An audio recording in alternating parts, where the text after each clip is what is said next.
नमस्कार। भारत आज दुनिया की सबसे तेजी से बढ़ती अर्थव्यवस्थाओं में शामिल है, लेकिन एक बड़ा सवाल आज भी खड़ा है।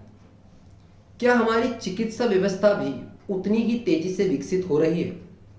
आज हम जानेंगे भारत की हेल्थ सिस्टम की पूरी सच्चाई, डेटा, इतिहास, सरकारी अस्पतालों की हालत और भविष्य की चुनौतियां। भारत की चिकित्सा व्यवस्था, भारत की हेल्थ केयर सिस्टम एक मिक्स मॉडल है, जहां सरकारी और प्राइवेट दोनों सेक्टर मिलकर काम करते हैं। लेकिन असली बात यह है कि भारत में हेल्थ पर सरकारी खर्च सिर्फ लगभग 2.1% जीडीपी के आसपास है। 2.1% जीडीपी के आसपास है। ये दुनिया के कई देशों से काफ़ी कम है। यही कारण है कि भारत में इलाज का बड़ा खर्च आम जनता खुद उठाती है। लगभग 48% खर्च सीधे जेब से देना पड़ता है। बड़ी घटनाएं और हेल्थ सेक्टर का विकास। 1947 के बाद भारत में सरकारी अस्पतालों का नेटवर्क बनाया गया। पीएचसी, सीएचसी और जिला अस्पताल। 1983 राष्ट्रीय स्वास्थ्य नीति, पहली बार हेल्थ सिस्टम को मजबूत करने की कोशिश की गई। 2005 राष्ट्रीय ग्रामीण स्वास्थ्य मिशन एनआरएचएम, ग्रामीण इलाकों में हेल्थ सर्विस बढ़ाने पर फोकस। 2017 नई राष्ट्रीय स्वास्थ्य नीति, लक्ष्य रखा गया universal health coverage. 2018 Ayushman Bharat योजना, गरीबों के लिए 5 लाख तक का इलाज कवर, मुफ्त इलाज कवर। इसके बाद आता है कोविड-19 2020। इस महामारी ने भारत की हेल्थ सिस्टम की ताकत और कमजोरियां दोनों उजागर कर दी। सरकारी अस्पतालों की असली हालत।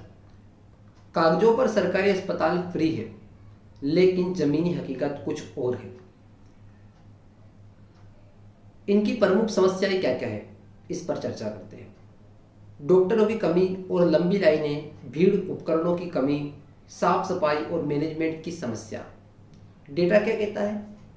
भारत में डॉक्टर जनसंख्या अनुपात के लगभग 1:811 है, यानी एक डॉक्टर 811 लोगों के लिए। द टाइम्स ऑफ इंडिया की रिपोर्ट है।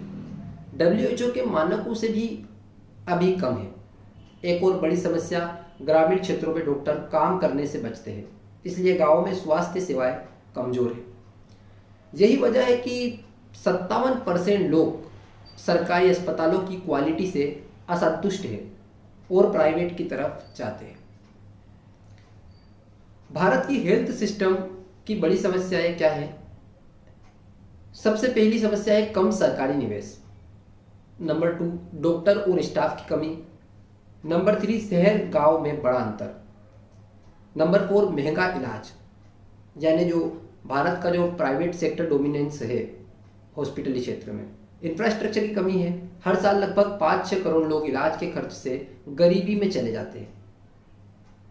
क्या भारत को और विकास की जरूरत है? बिल्कुल, और बहुत ज़्यादा। क्यों? क्योंकि बड़ी आबादी है, बढ़ती बीमारियां जैसे कैंसर, डायबिटीज़, हार्ट से रिलेटेड प्रॉब्लम, शहरी प्रदूषण और लाइफस्टाइल, ये सभी भारत के लोगों को और अधिक बीमार बना रही है। भारत अभी भी हेल्थ क्वालिटी इंडेक्स में काफ़ी पीछे है। अस्पताल और बेड की संख्या भी वैश्विक मानकों से कम है। समाधान क्या है और इसका भविष्य क्या हो सकता है? क्या करना जरूरी है? नंबर 1 हेल्थ बजट बढ़ाना होगा। सरकारी अस्पतालों का आधुनिकीकरण करना होगा। ग्रामीण हेल्थ सिस्टम मजबूत करना होगा, क्योंकि याद रखिए भारत की 70% जनता आज भी ग्रामीण क्षेत्र में रहती है। मेडिकल एजुकेशन और डॉक्टर संख्या बढ़ाना होगी। डिजिटल हेल्थ और टेक्नोलॉजी का उपयोग करना होगा। अगर ये कदम उठाया जाए तो भारत दुनिया की टॉप हेल्थ केयर सिस्टम में आ सकता है। तो दोस्तों, भारत की चिकित्सा व्यवस्था एक तरफ तेजी से बढ़ रही है, लेकिन दूसरी तरफ अभी भी कई बड़ी चुनौतियां मौजूद हैं। जब तक हर व्यक्ति को सस्ता और अच्छा इलाज नहीं मिलेगा, तब तक विकास अधूरा ही रहेगा। आप इस पर क्या सोचते हैं? हमें कमेंट में जरूर बताएं। नमस्कार।